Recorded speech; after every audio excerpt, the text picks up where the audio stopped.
Hi, everybody. You're welcome back to the next session. And I'm happy to be back again. So I'd like to introduce Reverend Dr. Sally Mann, who will be leading our first workshop on spirituality and activism. Sally is a Baptist minister and the director of Red Letter Christian UK, a network of people who want to take Jesus' word seriously in their personal devotion, in their communities, and in UK public life. We share this vision at the JustMoney Movement, and are delighted to learn from her insights on the contemplative spiritual practices that can sustain us and help us avoid burnout and despair in the face of injustice. Burnout is a very important topic in Christendom today, especially in the leadership circle. If we are unstarted from lines of prayer, scripture, and relationship with Jesus, it can be easy to lose perspective and hope. This is why the Just Money Movement is committed to these realms, and why we produce a service pack for Good Morning Sunday every year to root out, work deeply in our Christian practices, to root our work actually deeply in our Christian practices. As Rosie shared earlier, you can download this pack for free from our website and hold a Good Morning Sunday service at your point, at any point in the year. We'll encourage you to visit our website at the end of this meeting. Very important. You're going to find a lot of beautiful opportunities to explore what we do as an organization. For now, Sally, over to you. Thanks so much, George. That's a really lovely welcome, and it's really good to be with you. So what on earth am I doing talking to you about spirituality? I mean, I'm a Baptist minister in the East End of London, a community activist, and an East Ender. So surely my life has very little to do with spirituality. I think of spiritual practices being, perhaps in beautiful settings, in some kind of retreat centre, people mainly sitting around wittering spoons or something. But in reality, I've reading through your comments, 3 decades of community activism here in the East End have left me thirsty for different kinds of spiritual practices, and I've had to change the ones that I've used in order to stay sane. And that's a debate that's up for discussion sometimes, my sanity. So I'm going to start with a story, and this is from Brian Stevenson, who's an alumni of Tony Campolo's university. I'm from Red Letter Christians UK, so obviously Campolo's quite a big figure in our movement. And Brian Stevenson is a defence attorney working in the southern states of America, defending mainly young black men on death row. His group is called the Equal Justice Initiative. He gave a brilliant TED talk and wrote a brilliant book called Just Mercy, and a film was made of his life story. And so Brian Stevenson says that in the southern states of America, it's better to be old, white and guilty than young, black and innocent. And he spoke about having the great privilege of meeting Rosa Parks. He says, Miss Parks used to come back to Montgomery every now and then, and we would get together with 2 of her dearest friends, Johnny Carr, the organizer of the Montgomery bus boycott, an amazing African-American woman. At one time, I was there listening to these women talk, and after a couple of hours, Miss Parks turned to me and said, Brian, tell me what the Equal Justice Initiative is. Tell me what you do. Brian says, I gave her the whole rap. We're trying to help people who've been wrongly convicted, trying to confront bias in the administration of criminal justice. After I'd given my rap, she looked at me and said, that's going to make you tired, tired, tired. He said, Miss Carr leaned forward put a finger in his face and said, "And that's why you've got to be brave, brave, brave." This elder stateswoman of the civil rights movement took Bryan Stevenson's hands in hers and began to rub them. "It's going to be hard on you to catch the stones that are being thrown at others." Now, I'm no elder stateswoman of the civil rights movement, and I'm guessing you'll know Bryan Stevenson. But I do think, reading our comments, that for many of us, decades of working in the pursuit of justice have left us with sore hands. There is a price to pay in living in an unjust world and living with hope that the arc will lean towards justice. And it's not just an emotional load or even a physical load, there's a spiritual weight to living for Jesus and justice. So I've begun to lean into aspects of Ignatian spirituality to help me, yes, even in the East End of London, to pattern my day around contemplative pauses, to become a contemplative activist. The community I help lead here at Bonnie Downs, we're Bonnie Downs Church, if you want to look us up online, begin our day with a shared 8 o'clock pause, in person with porridge or over Facebook. And when I took on leading Red Letter Christians, we took our pause nationwide, again through a Facebook page. And hundreds of activists join every day, live streaming at 8 o'clock.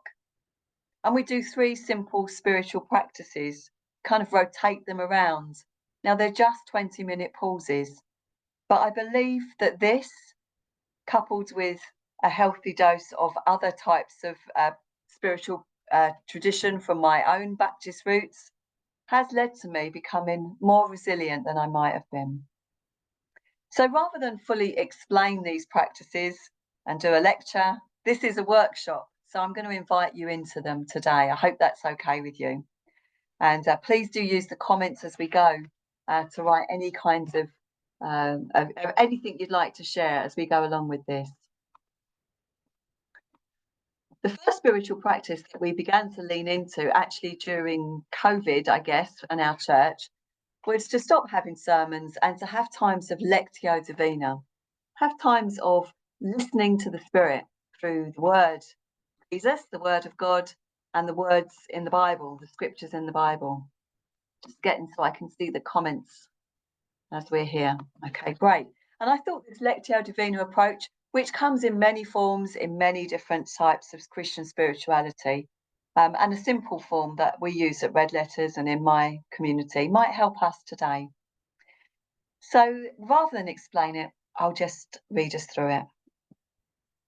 Just take a moment now to center yourself, perhaps in your chair, to sit up, to take a deep breath,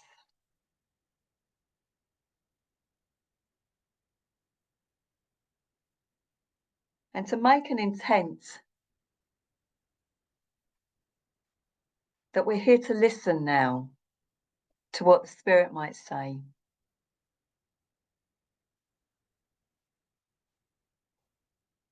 To invite the Spirit to guide and speak to us.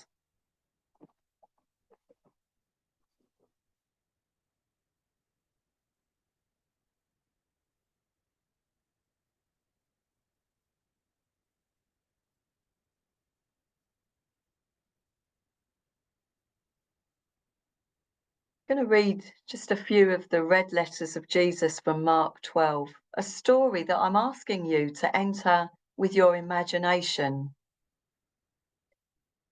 Not to think about rational responses now,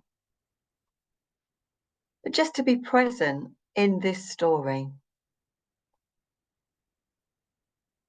Mark 12, verse 41 to 44.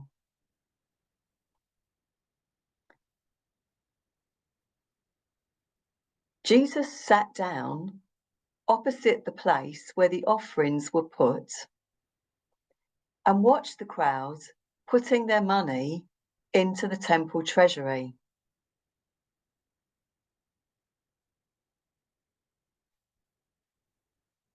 Stand somewhere in that scene.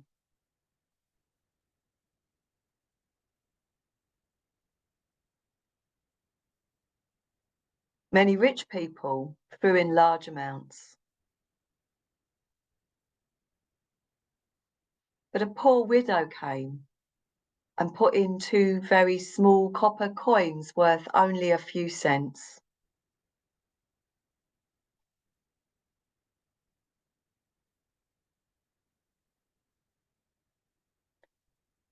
Calling his disciples to him, Jesus said, "Truly, I tell you, this poor widow has put more into the treasury than all the others. They all gave out of their wealth, but she, out of her poverty, put in everything, all she had to live on." I'm going to leave space now for you to just be in an imaginative space. What are you seeing?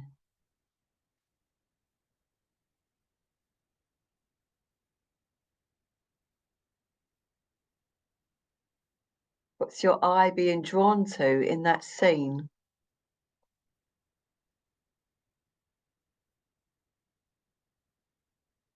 Perhaps even your senses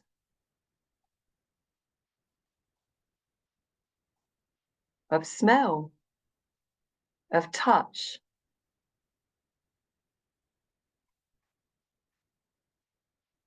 Jesus sitting down, watching the crowd,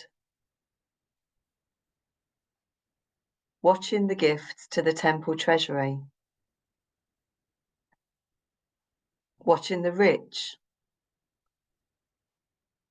watching a poor widow, calling a group of disciples together.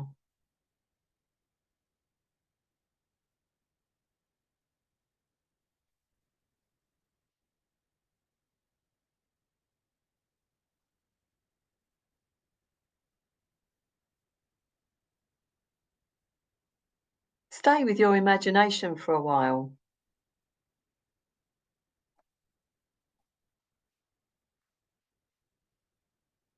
Where are you in the story? Perhaps you're a disciple being called over to be instructed, and that's where you feel you are in the story. Notice your subjective position.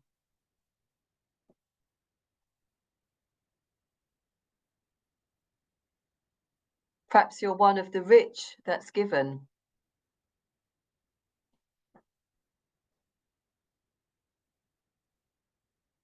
Perhaps you're in the place of the poor widow.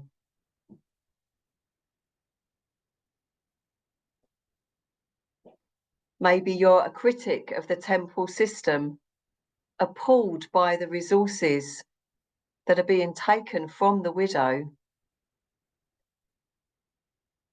so that she's given everything she has to live on.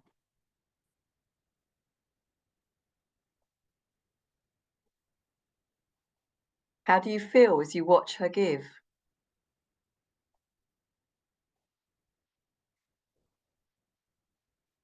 Perhaps as you watch her, you're envious. The utter freedom her faith has given her to not worry about providing for herself. Perhaps as you watch her, you think, I would love that kind of freedom.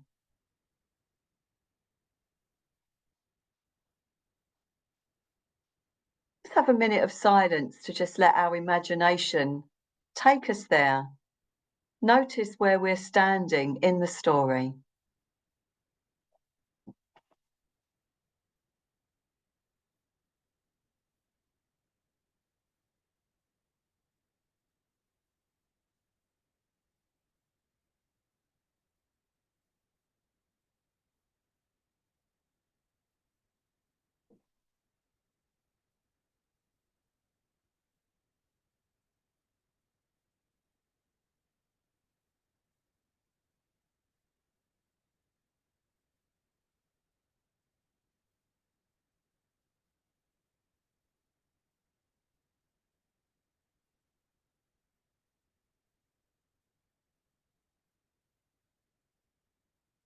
Our first reading is to intrigue us, to engage our imagination. I'm going to read it again, and usually we'd have different voices doing this. And here, look for a word that kind of shimmers for you. Here we're looking for something that might instruct us, that we might have a question about. Jesus sat down opposite the place where the offerings were put and watched the crowd putting their money into the temple treasury. Many rich people threw in large amounts. But a poor widow came and put in 2 very small copper coins worth only a few cents. Calling his disciples to him, Jesus said, "Truly, I tell you, this poor widow has put more into the treasury than all the others. They all gave out of their wealth, but she, out of her poverty, put in everything she had to live on." Is there a word or a phrase that's now intriguing you more than others? And feel free, it would be lovely to see some of these words written up in the comments. Maybe there's a phrase there that's just catching you. Give a moment just to dwell in those words and to notice where you stop, where your attention is being drawn.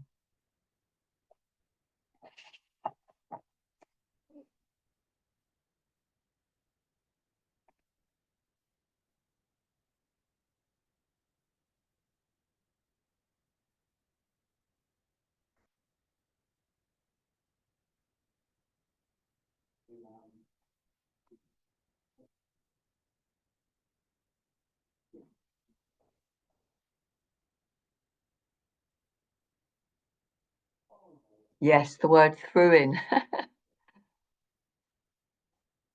That's quite dramatic, isn't it? The word everything.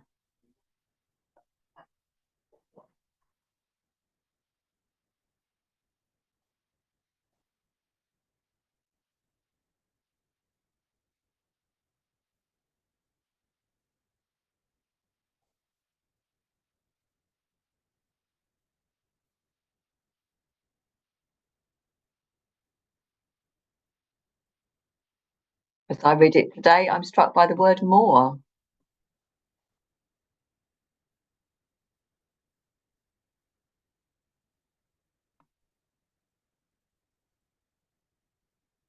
Thanks, Michelle. Yeah, 2 coins.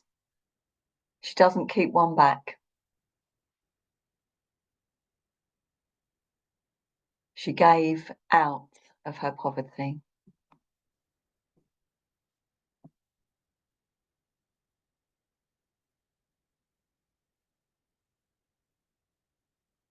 Dick is struck by the question of all she had to live on, and the question, how much of our life is dependent on money? Jesus watching.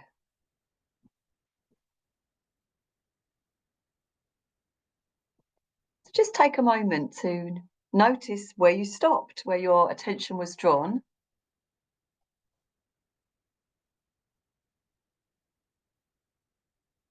Perhaps there's a reason why you stopped at that point today.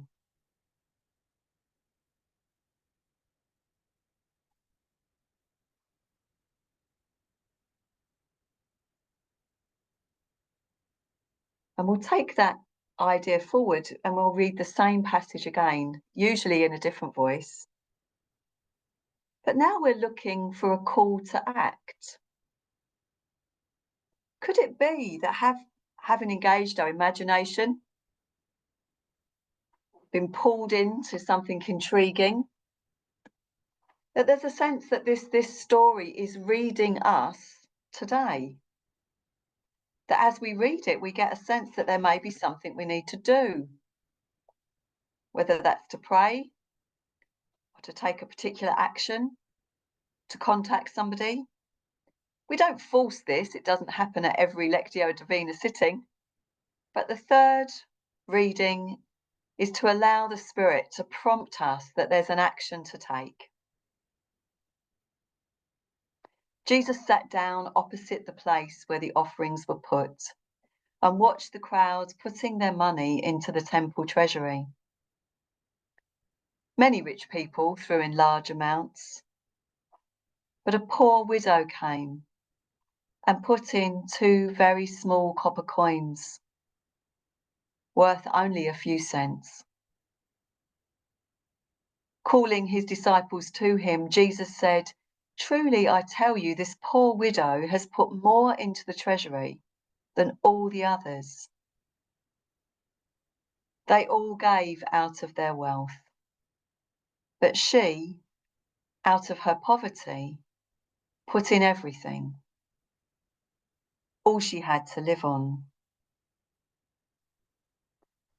Now, we don't know each other very well, so only if you feel comfortable, you could start to write in any call to act that you feel. I'm a local minister, and tomorrow I'll be in my Sunday congregation, and I'm thinking, yeah, sometimes it's easy to notice the important gifts that people give around to make that gathering happen. Some people have just crawled into that church, given out of poverty to be there. Perhaps tomorrow I need to look out for those people, pay attention to them and honour what they're giving just by the fact that they've come together. Now, I didn't have that thought before this Lectio, but I'm going to write it down in case it's the Spirit saying to me, just pay attention to the people that crawl to your church tomorrow. Don't make them feel bad if they're late. Notice they're giving something, a spiritual discipline out of poverty. That's what I've got from that today. And I'm going to write it down now before I forget. And if you've got a call to act, then share it.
This is how I start my day at 8 o'clock. As an activist, I'm very good at just running into my day, starting my day with emails or with a diary. But I've been since before COVID, the year before COVID, our community started our day with a morning pause. We're a bit of an unusual Baptist church. Lots of us house share, so it's quite easy for us to be together at the start of the day. And it starts with a pause and porridge. And so this is one way that I like to start the day. And I usually do find that I have something written down. I've got a book here. And there's usually something I write down that helps set an intent for that day out of a very simple Lectio Divina practice. It doesn't take me long. It's about 20 minutes. Some stilling, and then dwelling in a few of the words. And usually I do go for gospel words from Jesus. Well, the second practice that I'm going to briefly take us through today is one that we do every Friday in our community, and it's the Ignatian practice of an examen prayer. Now, I've been finding out more about Ignatian spirituality. I'm sure some of you are far more well versed in it, but I was struck by the fact that this was the only spiritual practice that he absolutely insisted his community did as a daily practice.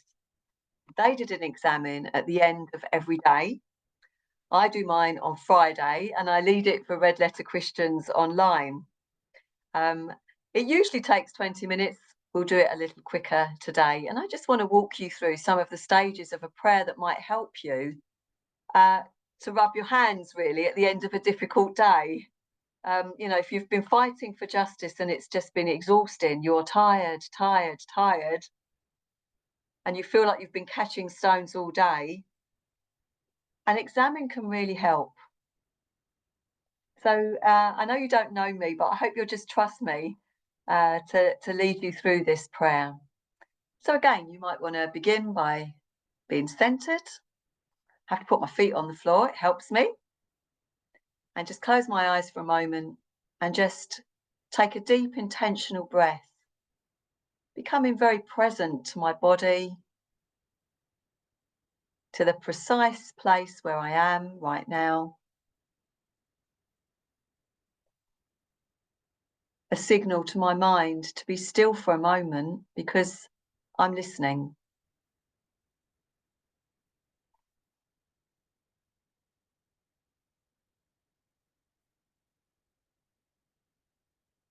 We begin by inviting God to be the light to our prayer.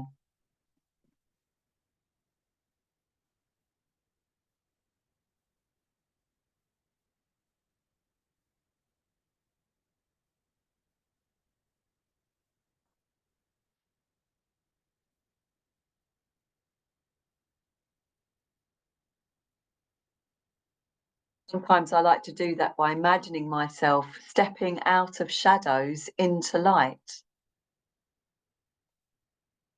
For me, it might be coming off the plane into Spanish sunshine, the warmth of the light hitting me, the quality of the vision that's so different. For you, it might be a wood, a forest. Just for a moment, use an imagination of light to invite God to be light now for this prayer.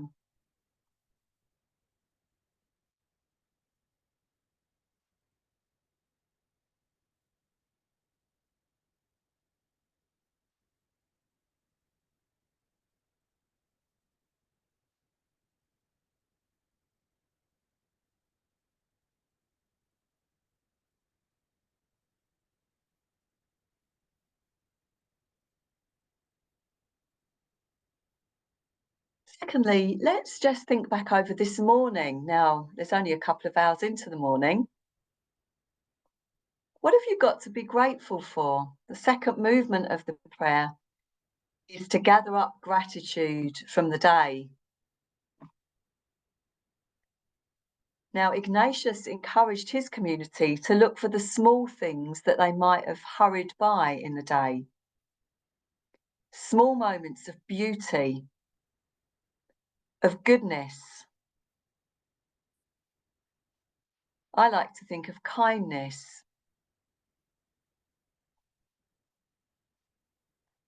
It could be physical things, like a good bed. Just spend a moment with me, gathering up gratitude.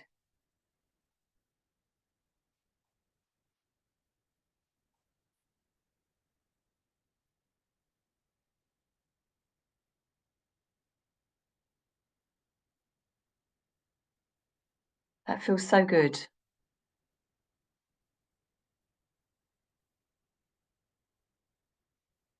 In God's light, we see light.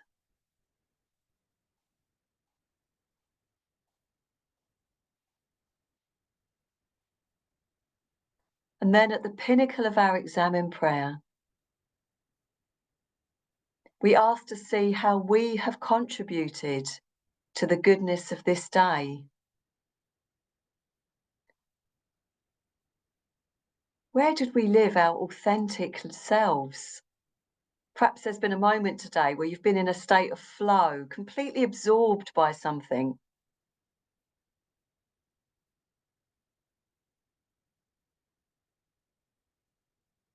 You recognise this is who I am.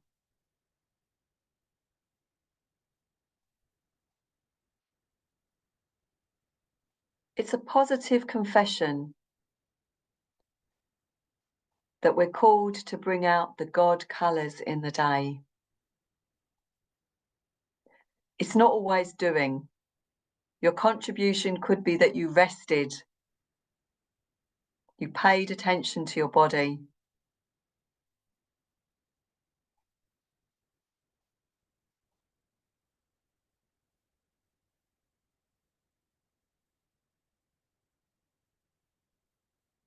Spend a moment, recognise, this is who I am.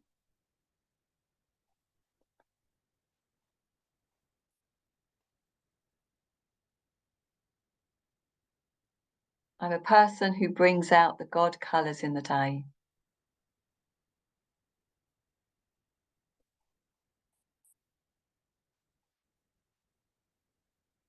The fourth movement of our prayer is to recognise that sometimes we get in the way of that process. Sometimes something particular comes to my mind, something I said that was really badly worded. Or it can be an attitude I had, that I got up to the day feeling anxious or feeling put upon or feeling self-important. And these things get in the way.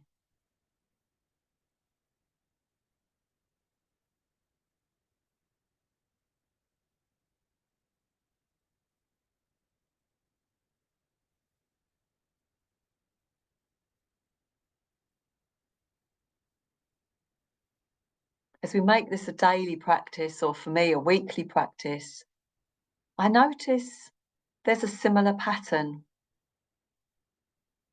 For me, it's my insecurity. It can make me compare myself to others.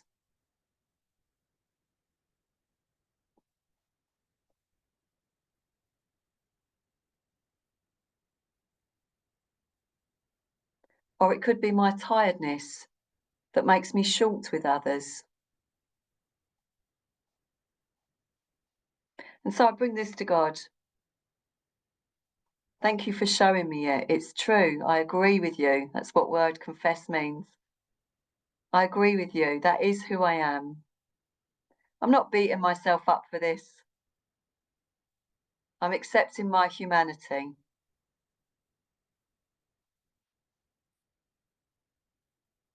And finally, in the light of my exam in prayer, I simply ask God for what I need to live well today.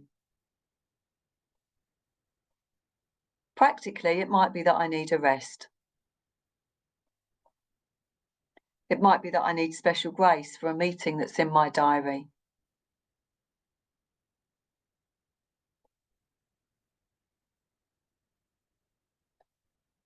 It might be that I need a funding bid to be successful. I don't censor myself. I just talk very naturally to God about what I need to live well. So let me give you a few moments to do that as well. What do you need to live well today?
Finally, probably the most difficult spiritual practice that I lead in my community and with Red Letter Christians is the practice of silence. So I've left it till the end.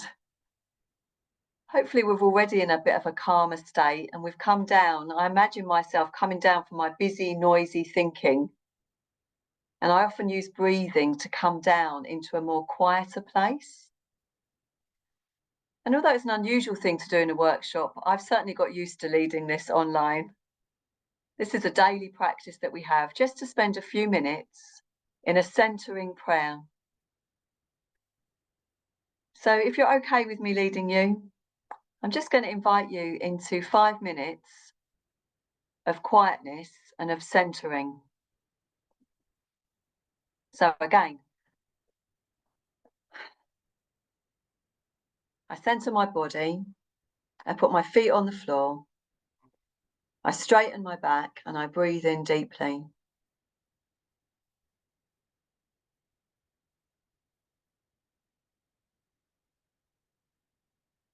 As I breathe out, I'm bringing my focus down from my busy, noisy thoughts, because I'm not my thoughts, and I can leave them for a moment, and I can come down into a quieter space within myself, just by breathing out. Repeat that deep breath in, and the longer breath out, telling my body to be still now.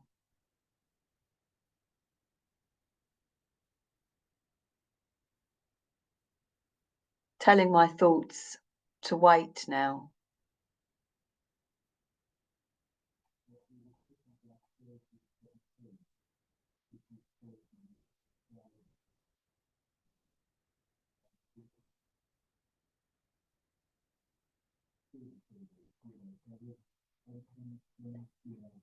We can enjoy stillness by paying attention to our breath. But for me, my mind is too busy. And so I center myself on a prayerful word.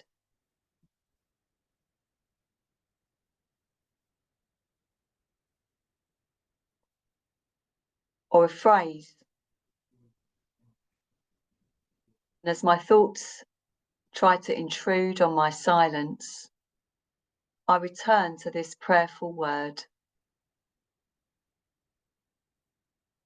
Perhaps there's one that you love to use as well.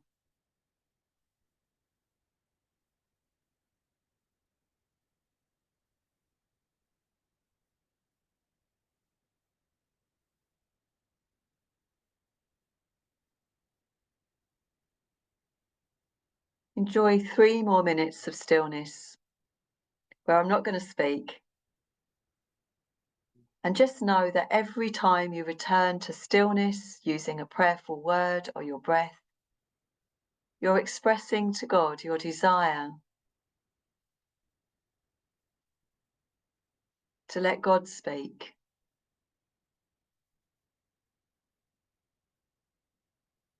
Let's hold that space for 3 minutes together.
Thank you for a very brief time in your busy day. I know you've come to think about justice together. It seems strange that when I was asked to contribute, my immediate thought turned towards these spiritual practices. So I think it might not have been maybe what we were completely expecting, but I hope it's been helpful. In my community, Lectio Divina practices have brought the Word of God to life. An examine prayer helps me not just focus on the things that are missing, but on the beautiful moments that God colours in every day and encourages me to contribute towards them. And a centre in prayer is something I begin with at the start of the day and then can turn to, even for 20 seconds, in the middle of a more demanding moment in my community. I'm going to hand back now, and I think there's an opportunity to share, to ask questions. Maybe we're finding that helpful. Lovely to have Quakers among us who think we've only just dipped our toe in. We're not even in the silence yet. And that's lovely that there are people here to whom these practices are very much more part of their regular life. So I hand back to you, Sarah. Yeah, thanks so much, Sally. I think I can speak for many of us when I say that was just incredibly restorative. As we've been saying in the chats in the previous session, we're a bunch of people that are involved in seeking justice in many ways across many years, many decades in some cases. And it's really important to think about the practices that can sustain us, and those Ignatian practices are really powerful and profound ones. So yeah, really great to be able to actually practice them, not just talk about them too. So thank you. I think Rosie's going to put up a question for us that we can reflect on as we go into our coffee break. And I think the other thing I would ask from Just Money Movement's point of view, ask all of you, as well as Sally, is, help us. How can we as a movement help you sustain yourselves, help the movement to sustain itself, or for God to sustain us? What are the things that we could perhaps do? It's really inspiring example there from Red Letter Christians UK. Obviously, we're very closely allied with you, and we can join in with those moments. But there might be other things too that we can do together.